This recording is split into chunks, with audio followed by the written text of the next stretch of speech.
sick, I'm sick of worrying. It's just a worry and I'd rather bury them. I'm talking fake friends and skeletons. Alright, so it's been 9 months since it was announced, with an accompanying trailer to pay homage to his older projects that have become grails.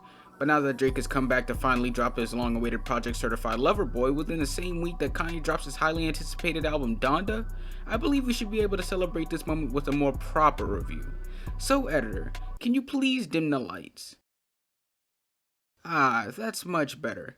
You know, editor, if you keep working this hard, I might let you out of the basement for a few minutes. Now that's the attitude that I like to see.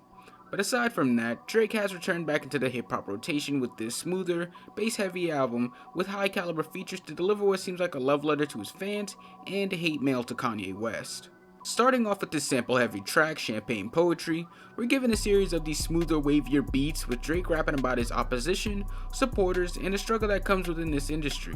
The first half of this album goes pretty slow, and for some it can seem like a turnaway because throughout recent Drake albums, we've seen it change into this more hype and energetic Drake that seems more bold, which he does carry within this album.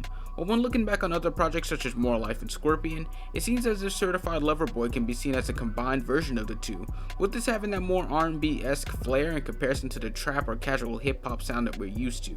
But either way, Drake I feel shines brightly on this project, having some heavy bars against anyone who had a problem, making this pretty clear with the track 7am on Bridal Path being a whole Kanye diss. His singing on most tracks such as In the Bible and Fair Trade are perfect compliments for the features that join up with him, really making this a high quality album for a Drake comeback musically.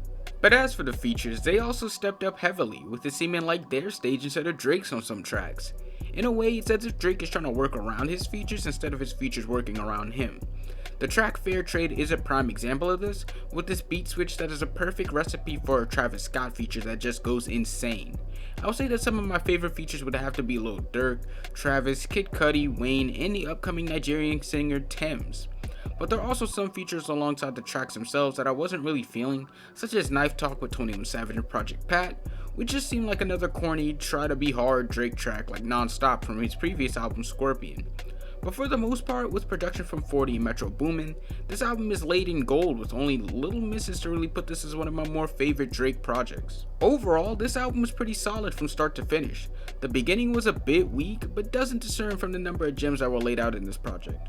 So to put this on a scale, I'm giving this a strong 8 out of 10, with this definitely seeming like a comeback for Drake in terms of musical quality, giving me a small sense of nostalgia to 2017 and 2013 when he dropped More Life and Nothing Was the Same, which were both great albums in my opinion. But how did you guys feel about Certified Lover Boy? Where would you rank this within Drake's discography? Who do you think had the better project, Drake or Kanye?